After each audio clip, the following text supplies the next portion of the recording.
વ્યવસ્થા એ હતી કે ઇઝરાયલીઓ પોતાનો દશાંશ એ યહોવાને આપે અને યહોવાએ કહેલું લેવીઓને કોઈ જ ભાગ નહીં, એમનો ભાગ હું જ છું, એટલે જે મારું છે એ એમનું છે.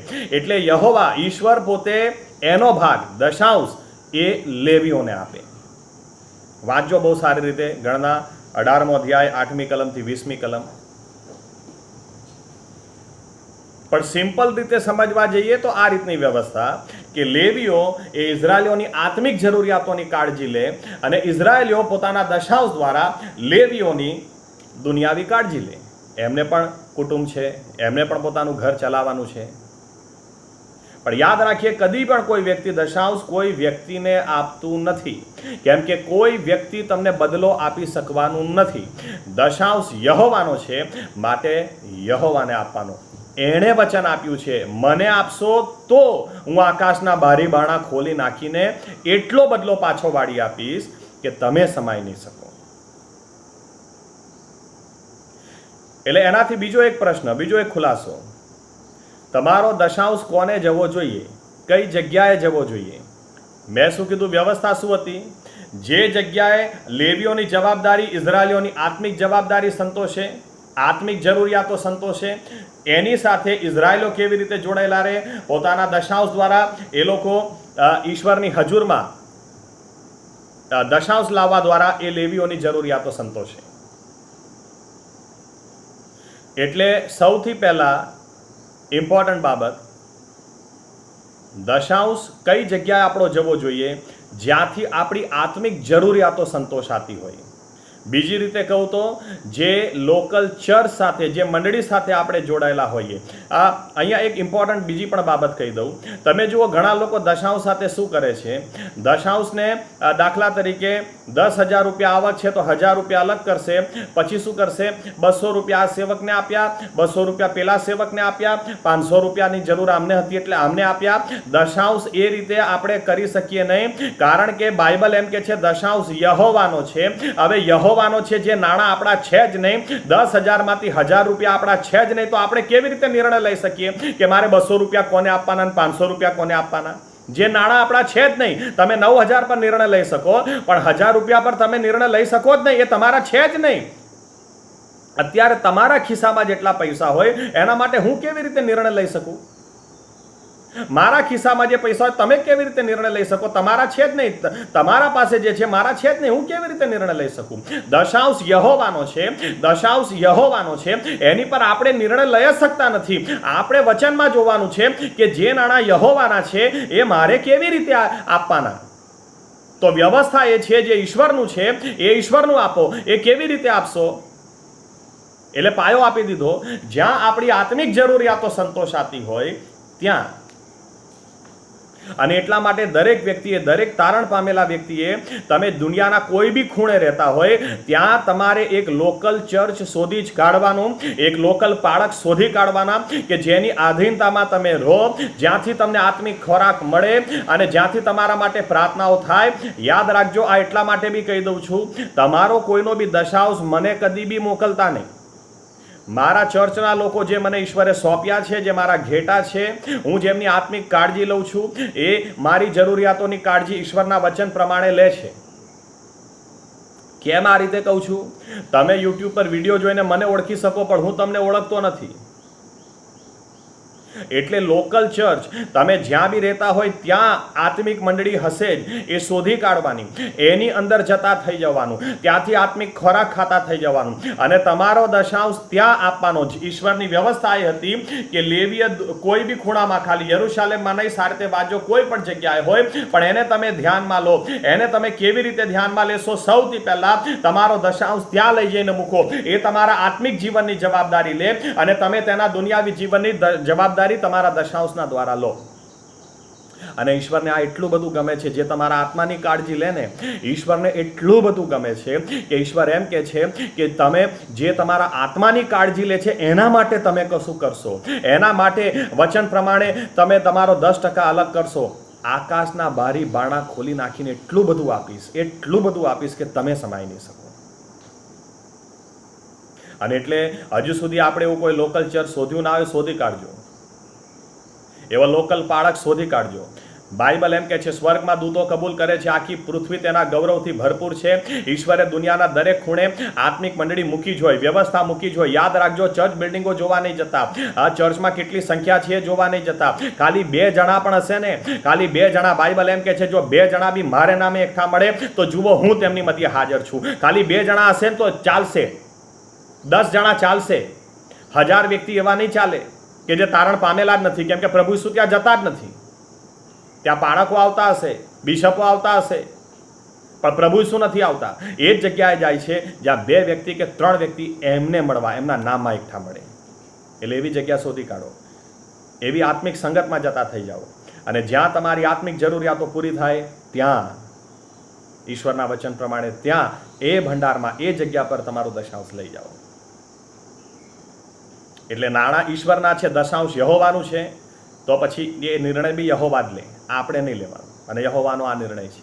હારૂન, તમે, તમારા સંતાનો, તમારા દીકરાઓ, તમારી દીકરીઓ એ આ દશાંશમાંથી જીવશે, એ આ દશાંશમાંથી ખાશે.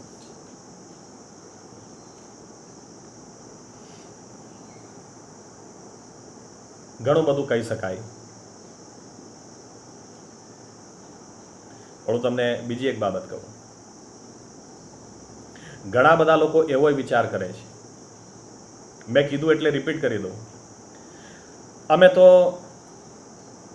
ફલાણી સંસ્થામાં દશાંશ આપીએ છીએ,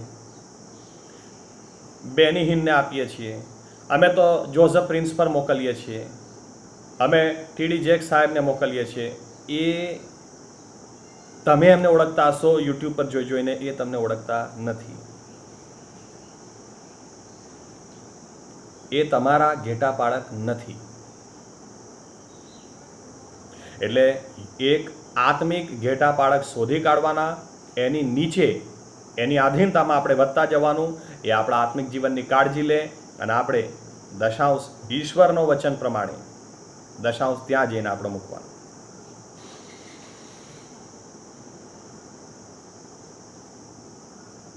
દશાંશ એ યહોવાનો છે, એટલે આપણે પોતે નિર્ણય લેવાના જ નહીં. આજ સુધી લીધા હોય તો પસ્તાવો કરી લેવાનો. ઈશ્વર કહે છે મને લૂંટ્યો છે. લૂંટ્યો છે એટલે એવું તો નહીં કે દશાંશ એ લોકો આપતા નહીં હોય, પૈસા તો હતા જ, પણ ઈશ્વરને નહીં આપવા, ઈશ્વરના વચન પ્રમાણે નહીં આપવા, અમારી મરજી પ્રમાણે. અરે ઈશ્વરના પૈસા તમે કેવી રીતે ડિસિઝન લો?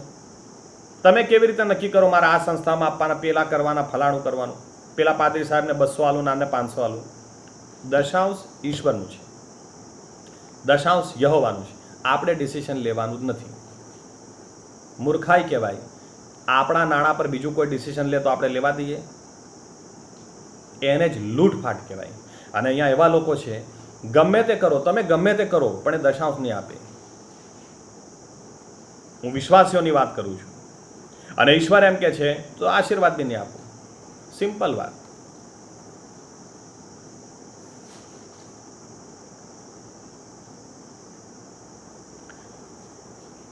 દશાંશ ફરીથી કહી દઉં, આપણો છે જ નહીં. આપણો છે જ નહીં તો આપણે ડિસિઝન લેવાનું નથી. સિમ્પલ. ઈશ્વરનું છે તો ઈશ્વરના વચન પ્રમાણે ઈશ્વરની પાસે જવું જોઈએ. એટલે જો તમે દશાંશ આપો છો, કદી બી કહેતા નહીં પેલા સેવકને સાયકલ લઈને ફરતો હતો, પણ મેં એટલું બધું દશાંશ આપ્યું ને તો હવે જો કપડાં જો એના, અને હવે બુલેટ લઈને ફરે છે. અરે હેલિકોપ્ટર લઈને ફરે, તમારે નહીં જોવાનું. ઘણા લોકો શું કહેશે, આ પાદરી સાહેબ પાસે તો એટલા પૈસા છે કે એમને શું દશાંશ આપણે આપીએ? જે ગરીબ હોય, જરૂરિયાતમંદ હોય, એને મારે તો, હું તો એને દશાંશ આપું છું. અલા ઇબ્રાહિમ છે ને, દશાંશ આપવા ગયો તો ઇબ્રાહિમે મલકી સદેકને દશાંશ આપ્યો. મલકી સદેક કોણ હતો? ઉત્પત્તિનો 14મો અધ્યાય કે છે શાલોમનો રાજા હતો અને પરાત્પરનો યાજક હતો. એની હજુરમાં લઈ જઈને મૂક્યો. આ પૈસાદાર હતો. આ તમારે દશાંશ પર નિર્ણય લેવાના જ નથી. પાળક સાહેબ હેલિકોપ્ટર લઈને ઉડે કે તમારું વિમાન, ત્યાંથી તમારી આત્મિક જરૂરિયાતો જ્યાં પૂરી થતી હોય ત્યાં તમારો દશાંશ જવો જોઈએ. બસ સિમ્પલ વાત. તમારે નથી જોવાનું. અરે ઈશ્વર હેલિકોપ્ટર, તમે એ સેવકને આપતા જ નથી, એ ઈશ્વરને આપે. તમે ઈશ્વરને આપો છો તો ઈશ્વર એના સેવકનું પૂરું પાડે છે, ઈશ્વર એની જરૂરિયાત પૂરી પાડે છે. પછી ઈશ્વર એને હેલિકોપ્ટર આલે કે પ્લેન આલે, આપણે શું જોવાનું? આપણા નાણાં જ નથી, આપણો વિષય જ નથી. ઘણા બધાને તો આદત પડી ગઈ છે, બોલો આપણે પૈસા આપીએ છીએ અને આ તો હોટલોમાં જમે છે, આપણે પૈસા આપીએ છીએ અને આ તો 5 સ્ટારમાં ખાય છે, આપણે પૈસા આપીએ છીએ. અરે એવા વલણથી કદી આશીર્વાદ મળશે જ નહીં. તમે ઈશ્વરને આપો છો. જો દશાંશ ઉપર કોઈ ઘમંડ કરતું હોય, તમે દશાંશ યહોવાને આપો છો, એ યહોવાનો છે, એ ઈશ્વર એના સેવકને આપે છે. તમે સેવકને આપતા જ નથી. મેં કીધું એ પ્રમાણે દશાંશની ઉપર તમે જે કરો એ કહેવાય કે સેવક માટે મેં કર્યું.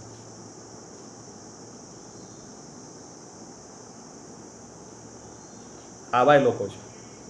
દશાંશ યહોવાનો છે. એ બાળક, તમારા પાસ્ટર એ હેલિકોપ્ટરમાં ઉડે તો બી આત્મિક જરૂરિયાતો જ્યાંથી સંતોષાતી હોય ત્યાં આપણે આપવાનું છે. આ ઈશ્વરના પૈસા છે, આ ઈશ્વરનો નિયમ છે. સિમ્પલ. હવે બીજી એક ઇમ્પોર્ટન્ટ બાબત તમને કહી દઉં. મેં કીધું એમ આ વિષય એવો છે, હું તો બોલે જ રાખું, પણ એક બહુ ઇમ્પોર્ટન્ટ બાબત, ઈશ્વર કેવી રીતે આપશે? દશાંશ એ શું છે? ઉત્પત્તિ 1 અધ્યાય 28, 29 ને 30 કલમ એમ લખેલું છે. 30મી કલમમાં ઈશ્વરે આદમને હવાને જે આપ્યું ને, શું આપ્યું ખબર છે? દરેક બીજદાયક વૃક્ષ આપ્યા, ફળ આપ્યા. આપણે આદમને હવાએ જે ભીંડા આપેલા, ઈશ્વરે ભીંડા આપેલા, શું આપણે એ જ ભીંડા ખાઈએ છીએ કે આપણે કંઈ અલગ જ ભીંડા ખાઈએ છીએ? મુદ્દો સમજો. ઈશ્વરે શું આપ્યું ખબર છે?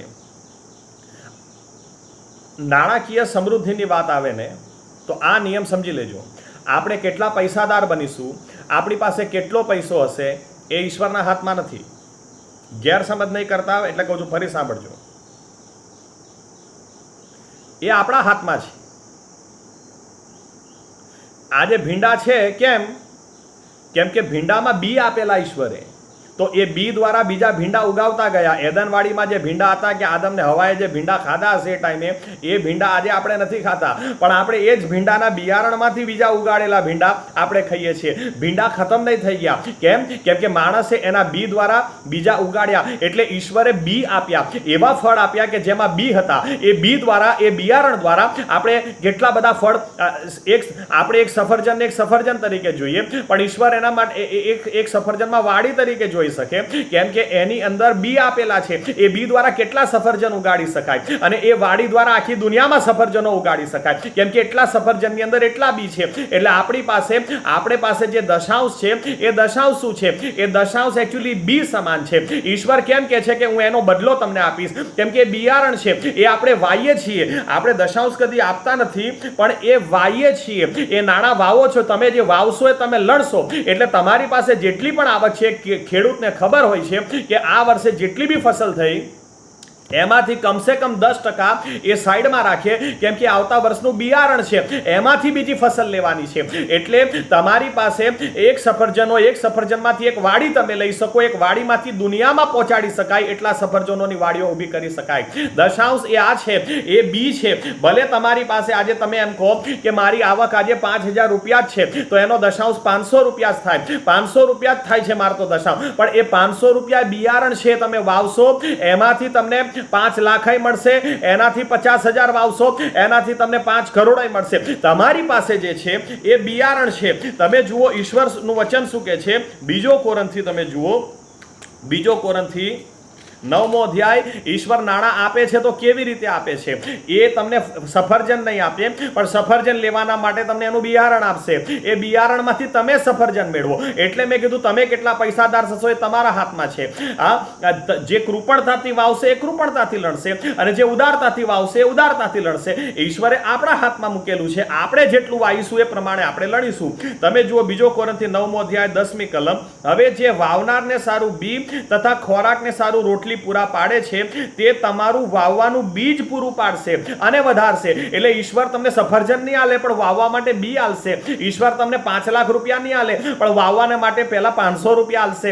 એ તમે વાવશો, એ દશાંશ તમારું લાવશો, એના પ્રત્યે વિશ્વાસુ રહેશો, તો ઈશ્વર એમાંથી તમને વૃદ્ધિ આપશે. એટલે તમારા હાથમાં કશું જ નથી. તમને એવું લાગે છે, અથવા બહુ ઓછું છે તમને એવું લાગે છે, પણ હકીકત છે કે તમારી પાસે જે છે એ બિયારણ છે. ભલે ને એક વાડી નથી, પણ એક સફરજન છે. પણ એ સફરજન બી સમાન.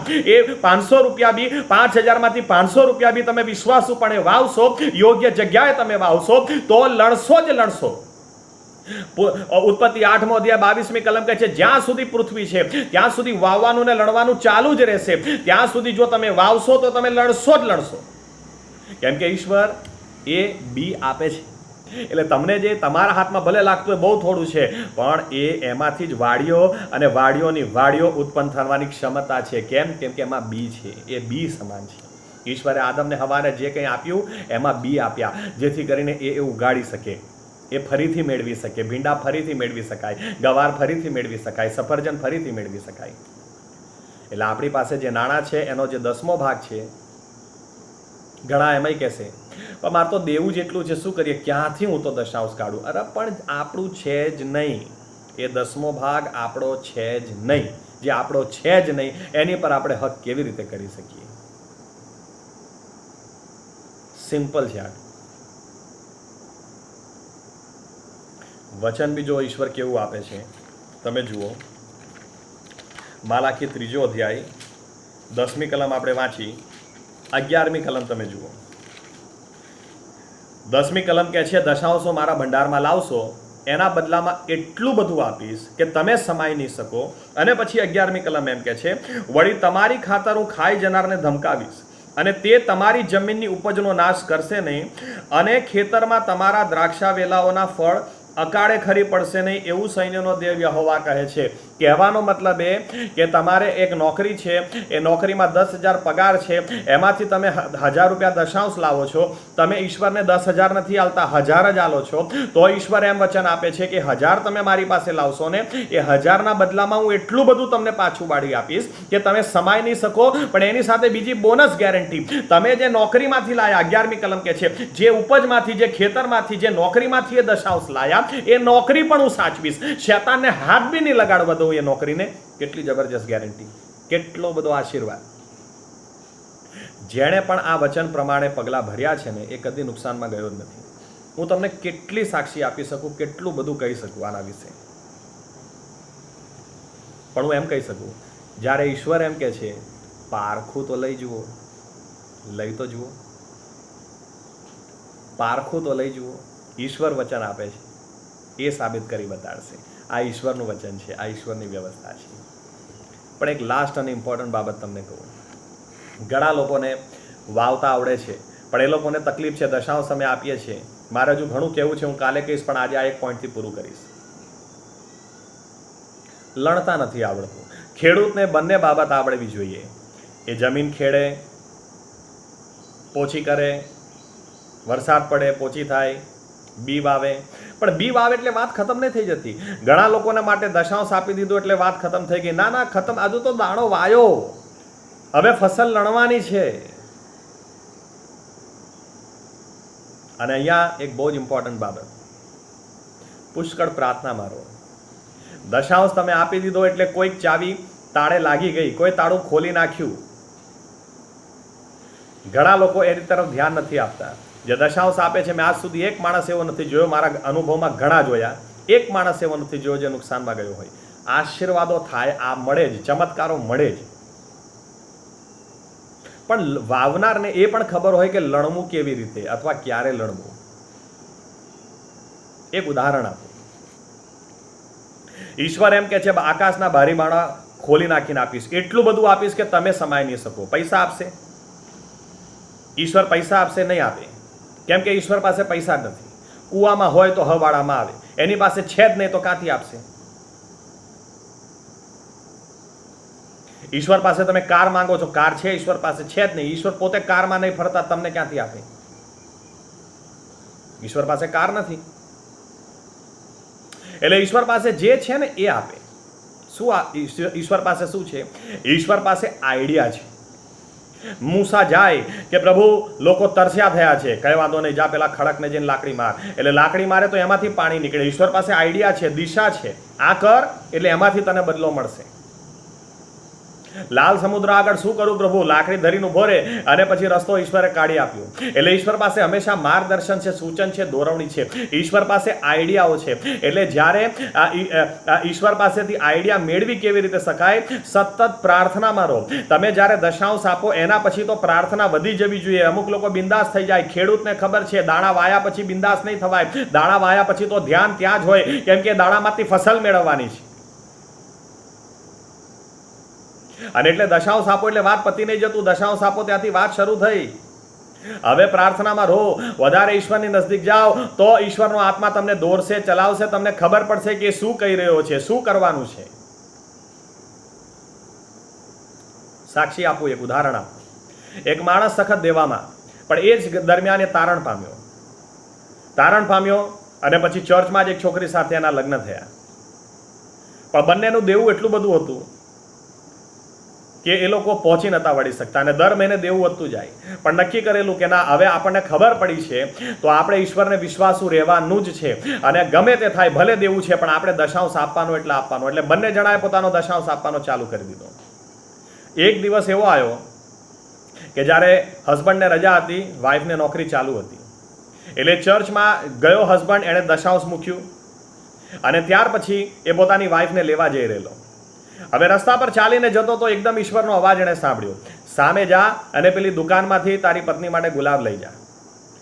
અને એકદમ અવાજ સાંભળ્યો એટલે ઊભો રહ્યો અને વિચાર કરવા લાગ્યો કે પ્રભુ જવા દે, શું ગુલાબ લઈ જવું. 2 વર્ષની અંદર 2 વર્ષ અમારે મેરેજ ના થયા, કદી સારી રીતે અમે હરીફરી નહીં શક્યા, ખાઈ નહીં શક્યા. અમારે તો દેવું જ એટલું બધું છે, શું ગુલાબ લઈ જવું. પણ ઈશ્વરનો અવાજ ફરીથી સાંભળ્યો, ના ગુલાબ લઈ જા. સારું, રોડ ક્રોસ કરીને ગયો. પેલા દુકાનવાળાને કીધું કે ભાઈ સરસ ગુલાબ આપો. પેલા આપણે કીધું સોરી ગુલાબ નથી. તો પછી આપણે કીધું કે સારું, તો એક સારું બુકે આપી દો. પેલા માણસે કીધું યાર તમે આંધળા છો, જોતા નથી આખી દુકાન ખાલી છે, એક વસ્તુ નથી દુકાનમાં, ગુલાબ નથી, બુકે માંગો છો. એટલે પછી એકદમ નજર ગઈ, હા યાર કશું છે જ નહીં. તો ઊભો વિચાર કરવા લાગ્યો. તો પછી મને ઈશ્વરે કેમ એવું કીધું કે જા જઈને ગુલાબ લે, અહીંયા દુકાનમાં કશું છે જ નહીં. એટલામાં જ પેલા દુકાનના માલિકે પૂછ્યું કે ભાઈ તમે કામ શું કરો છો. એટલે આપણે કીધું હું એક કંપનીમાં જોબ કરું છું અને ફાઇનાન્શિયલ અકાઉન્ટ્સ બધા મેનેજ કરું છું, અકાઉન્ટ્સ લખું છું. અરે યાર શું વાત કરો છો કે અમારો વર્ષોનો પેઢીઓનો અકાઉન્ટ્સ અમારું લખતો તો એ માણસ હમણાં અઠવાડિયાની અંદર જ ગુજરી ગયો. અમે વિચાર જ કરતા હતા કે યાર કોઈ નવો વ્યક્તિ મળે તો સારું, તમે અમારી કંપનીમાં અમારું અકાઉન્ટ્સ લખશો. એમણે કીધું હા. એમણે કીધું પણ આ મારી આટલી દુકાનનું અકાઉન્ટ નથી લખવાનું ભાઈ, અમારું તો બહુ મોટું સર્કલ ને બહુ મોટું ગ્રુપ છે, એટલે એ બધાનું કામ તમારે કરવું પડશે. કે છે કરીશ. અને આ માણસને એ ત્યાં ઊભા જે કામ મળ્યું, 6 જ મહિનાની અંદર એ દેવામાંથી બહાર આવી ગયો. એટલું જ નહીં, એણે પોતાનો બંગલો લીધો, પોતાના માટે કાર લીધી, સારામાં સારી કાર, પોતાની વાઈફ માટે સારામાં સારી કાર લીધી 6 મહિનાની અંદર. એની સાક્ષી તમે સાંભળો તો એ કહેશે જ્યારે મેં દશાંશ આપ્યું ત્યારે ઈશ્વરે મને ગુલાબ લેવા નહીં મોકલેલો, ઈશ્વરે મને એક નવી તક આપવા મોકલેલો. જો ઈશ્વરે મને એવી કીધું હોત કે નવી તક તને આપું છું તો કદાચ હું જાત જ નહીં, બીજું કશું કીધું હોત તો જાત જ નહીં. એટલે મને પછી ખબર પડી કે ઈશ્વરે મને દેવામાંથી બહાર લાવવાના માટે, એ શ્રાપમાંથી બહાર લાવવાના માટે મને કીધેલું ગુલાબ લેવા જા. કેટલા બધા લોકો દશાંશ આપે છે પણ એ નથી પ્રાર્થનામાં રહેતા, નથી બાઇબલ વાંચતા, એટલે ઈશ્વરના કેટલા અવાજો ચૂકી જાય છે. અને એટલે ઈશ્વર જે રીતે આપવા માગે છે એ રીતે આપણે નથી મેળવી શકતા. મેં 2008માં એક અમેરિકાની અંદર સાક્ષી જાણેલી. 2008, 7 અને 8માં જે લોકો અમેરિકામાં રહે છે એ લોકોને ખ્યાલ છે બહુ ખરાબ મંદી આવી ગયેલી. અને મંદીના સમયમાં એક સાક્ષી મેં સાંભળેલી. અને એ સાક્ષી એવી હતી કે છે કે એક બેન અભણ કહી શકાય, અભણ જ હતા. લોકોની નોકરીઓ નથી, ભણેલા ગણેલાની નહોતી, એમ બી ગઈ. પણ એ ચર્ચમાં તો પણ નિયમિત દાન અને દશાંશ સાચવી જ લે. એકવાર એમને ચર્ચમાં પણ એક જણાએ કીધું હવે તમારી પાસે એટલી કંઈ આવક છે નહીં, તમે શું કરવા આ બધું દાન ને આ બધું મુક કરો છો, રહેવા દો યાર. એ બેને કીધું ના, હું ઈશ્વર પ્રત્યે વિશ્વાસુ રહીશ. થોડા નાણાં બી મને મળે, ભલે મારું બાકીના નાણાંમાં ચાલે કે ના ચાલે એ મારે નહીં જોવાનું. મારે એ જોવાનું કે ઈશ્વરનું વચન હું પાડું છું કે નહીં. મારે ઈશ્વરને માન આપવાનું. દશાંશ કીધું તો કહી દઉં, દશાંશ આપો તો પૈસા બચી જશે તો આપીશ એમ નહીં, એમ ઈશ્વરને માન નહીં અપાય. ઈશ્વરને માન આપો હોય તો પ્રથમ આપો. પહેલાં આવક આવી, પગાર થયો, સૌથી પહેલાં દશાંશ અલગ કરી દો, પછી બાકીના વાપરો. બચશે તો આપીશ. આ વલણ જ બોગસ, થર્ડ ક્લાસ. ઈશ્વરને પહેલું આપો, ઈશ્વરને પ્રથમ આપો. એટલે આ સ્ત્રી કે મારું ચાલે કે ના ચાલે, એમણે કીધું હજુ તો ભણેલા ગણેલાની હજુ ઓર નોકરીઓ જવાની છે, તો કે કશો વાંધો નહીં. પણ એક બાબત થઈ, ઈશ્વર બહુ જ વિશ્વાસુ છે. તમે એને વિશ્વાસુ રહેશો ને તો એ તમને બહુ જ વિશ્વાસુ રહેશે. અને આ બેને શું અનુભવ કર્યો? એક દિવસ રાત્રે ઊંઘી ગયેલા સપનું આવ્યું. સપનામાં એક ચિત્ર એમણે જોયું. ચિત્ર એટલે ઈશ્વરે કશું લખીને બતાડેલું, પણ એમને તો અભણ એટલે ખ્યાલ નહીં આવ્યો, એટલે એમણે ઊભા થઈને લખી નાખ્યું. અને પછી પ્રાર્થના કરી કે પ્રભુ આનું શું કરું? તો ઈશ્વરના આત્માએ દોરવણી આપી કે તારી ઘરની બહાર જે દવાની દુકાન છે એને જઈને બતાડ. એટલે દવાની દુકાન પાસે ગઈને કીધું ભાઈ મને સપનું આવેલું, મેં રાત્રે દોરી દીધું. આ તો પેલા માણસે કીધું બેન દોરેલું થોડી છે, આ કંઈ દોરેલું નથી, આ તો તમે લખેલું છે, અને આ તો કોઈ કેમિકલ સૂત્ર છે, આખું બધું વિચિત્ર છે. એક કામ કરો, એમણે એક ફાર્માસ્યુટિકલ કંપનીનું એડ્રેસ આપ્યું કે તમે અહીંયા જતા રહો, એ લોકોને કદાચ કંઈ ખ્યાલ આવે, મને તો કંઈ નહીં આવ્યો. એટલે પેલા બેન ત્યાંથી લઈને ત્યાં ગયા, ફાર્માસ્યુટિકલ કંપનીમાં જઈને મળ્યા અને પેલા વ્યક્તિને કીધું આવું આવું છે. તો પેલા વ્યક્તિએ કીધું કે ભાઈ બેન અમે તો બહુ કામમાં છીએ, કામ કરો મૂકીને જાઓ, અઠવાડિયા પછી આવજો, જોઈ લઈશું શું છે. અઠવાડિયા પછી જ્યારે બેન ગયા ત્યારે 2 વૈજ્ઞાનિકો દોડતા દોડતા એમને મળવા આવ્યા અને કીધું કે માજી આ તમે ક્યાંથી લાયા? ત્યારે એમણે કીધું ભાઈ હું તો સૂતી હતી ને મારા પ્રભુએ મને બતાડ્યું ને મેં દોરી દીધું. એમણે કીધું ના ના એવું હોય જ નહીં, એ શક્ય જ નથી. તો કે પણ એવું જ છે. તો કે છે એવું કેવી રીતે હોઈ શકે? અમે લોકો છેલ્લા 15 વર્ષથી આ કેમિકલ ફોર્મ્યુલા શોધવાના માટે વર્કઆઉટ કરતા હતા અને તમે અભણ છો અને આ રીતે લખીને આને કહી દો ઈશ્વરે બતાડ્યું તો અમે કેવી રીતે માની લઈએ? એવું કેવી રીતે હોઈ શકે? અમે 15 વર્ષથી આની પર રિસર્ચ કરી રહ્યા છે દવા બનાવવા માટે. માજીએ કીધું ભાઈ હું શું કરું, તમારે વિશ્વાસ કરવો કરો ના કરવો નહીં, પણ હું તો સૂતી હતી ને મારા પ્રભુએ મને બતાડ્યું. હા, પેલા લોકોએ એમને કીધું કે અમે તમને વધારે કશું નહીં આપીએ, પણ અમે પેટન્ટ કરીએ છીએ, તમારા નામનું પેટન્ટ કરીએ છીએ, અને હમણાં અમે તમને સ્ટાર્ટિંગમાં ખાલી 6 કરોડ રૂપિયા આપીશું, ચાલશે? અને પછી જ્યારે એની દવાઓ બનશે તો એની રોયલ્ટી દવા જે વેચાશે એની પર તમને આટલી રોયલ્ટી મળશે.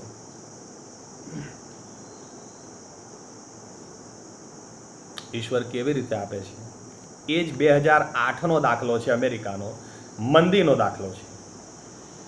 તમે ઈશ્વરને વિશ્વાસુ રહેશો, ઈશ્વર આપશે જ.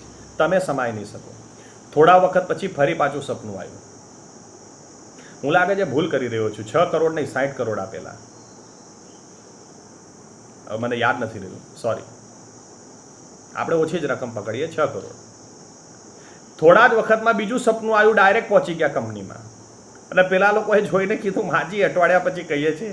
અઠવાડિયા પછી ગયા, માજી તમે આ ક્યાંથી લાવો છો? પ્લીઝ અમને કહો, પ્લીઝ એવું ના કહેતા હું સૂતી હતી મારા પ્રભુએ બતાડ્યું, પ્લીઝ. સાયન્ટિસ્ટો માથું કંજોડે, પણ પેલી કે હું સૂતી હતી ને પ્રભુએ બતાડ્યું, હું શું કરું? એ વખતે આછું મને ધ્યાન આવી રહ્યું છે, 100 કરોડની ડીલ થઈ, પણ લગભગ આપણે ઓછું જ લઈ લઈએ, 10 કરોડ. એ જ મંદિરની અંદર જ્યાં બીજાઓ અમેરિકાની અંદર એમને નોકરીઓ ટકાવી મુશ્કેલી પડી રહેલી, આ ભાઈને એ ઈશ્વર પ્રત્યે વિશ્વાસુ હતી. જે થોડામાં વિશ્વાસુ એ વધારેમાં વિશ્વાસુ. મારી આવકનો 10મો ભાગ મારે ઈશ્વરને આપી જ દેવાનો, અને ઈશ્વરે ખરેખર આકાશના બારી બારણા ખોલી નાખીને પૂરું પાડેલું છે. એમાં એમ નથી લખેલું આટલા ભણેલા હશો તો, આટલું એજ્યુકેશન હશે તો.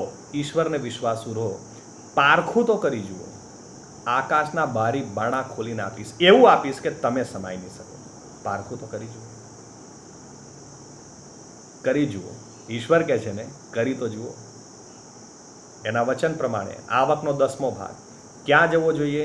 આત્મિક મંડળી, આત્મિક વ્યવસ્થામાં, જ્યાં તમારી આત્મિક જરૂરિયાતો સંતોષાતી હોય ત્યાં. અને એવી વ્યવસ્થા ના હોય તો શોધી કાઢો. એવી વ્યવસ્થામાં જોડાઈ જાઓ, ભલે 5 હોય 10 હોય ભલે, પણ જ્યાં તમારા આત્માની કાળજી લેવાય ત્યાં. આવો પ્રાર્થના કરીએ. અમારા જીવતા ઈશ્વર પ્રભુ યેશુઆ, અમે તમારો હૃદયથી આભાર માનીએ છીએ, કેમ કે તમે અમારા માટે એવી વ્યવસ્થા મૂકેલી છે. કેટલી અજાયબ વ્યવસ્થા મૂકેલી છે કે અમે ભરપૂરીમાં જીવીએ. એટલા માટે નહીં કે અમારે રૂપિયા પૈસામાં આડોટવું છે, પણ તમે ખરેખર તમે વચન આપેલું છે કે જો અમે તમને વિશ્વાસુ રહીશું, અમારી આવકના 10મા ભાગથી અમે તમને માન આપીશું, તમને લૂંટીશું નહીં, તો તમે વચન આપેલું છે કે જો દશાંશ મારા ભંડારમાં લાવશો તો હું આકાશના બારી બાણા ખોલી નાખીને આપીશ. તમને ખરેખર કેટલો રસ છે કે અમે નાણાકીય રીતે આશીર્વાદિત થઈએ? કારણ કે બીજે બધે જ કહેવામાં આવ્યું કદી દેવનું પરીક્ષણ કરવું નહીં, પણ નાણાકીય બાબતો માટે સામે ચાલીને તમે કહ્યું, હું કહું છું મારું પરીક્ષા તો કરી જુઓ. આજથી આ બાબત વિશે અમે વિશ્વાસુ રહીશું. અને હમણાં સુધી નથી રહ્યા, અમે તમને લૂંટ્યા છે, તો તમે અમને માફ કરજો, તમે અમને ક્ષમા કરજો અને અમને આશીર્વાદિત જીવન જીવવા કૃપા આપજો કે જેથી એવા જીવનથી, અમારા જીવનથી તમને માન મળે અને તે પુષ્કળ મળે. ફાટેલું પહેરવાથી, લોકોની સામે ભીખ માંગવાથી, વ્યાજ પર રૂપિયાઓ લેવાથી તમને કોઈ મહિમા નથી. પણ જ્યારે એ બંધનો તૂટી જાય અને અમે વટથી જીવીએ, બાળક જ્યારે વટથી જીવે એમાં મા બાપનો મહિમા હોય. જ્યારે અમે વટથી જીવીએ, કોઈ દેવું નહીં, કોઈ શ્રાપ નહીં, પણ આશીર્વાદિત જીવન જીવીએ, ભરપૂરીમાં જીવીએ, એનાથી તમને મહિમા છે. અને એના માટે જે નિયમો તમે અમને આપ્યા છે એ પ્રમાણે ચાલવા અમારી સહાયતાને મદદ કરજો અને અમારા આશીર્વાદિત જીવનથી મહિમા તમે એકલા જ લેજો. આ પ્રાર્થના પ્રભુ યેશુ મસીહના નામમાં કરીએ છીએ. આમીન. પ્રભુ યેશુ મસીહ તમારી સાથે ને પાસે રહે. આમીન.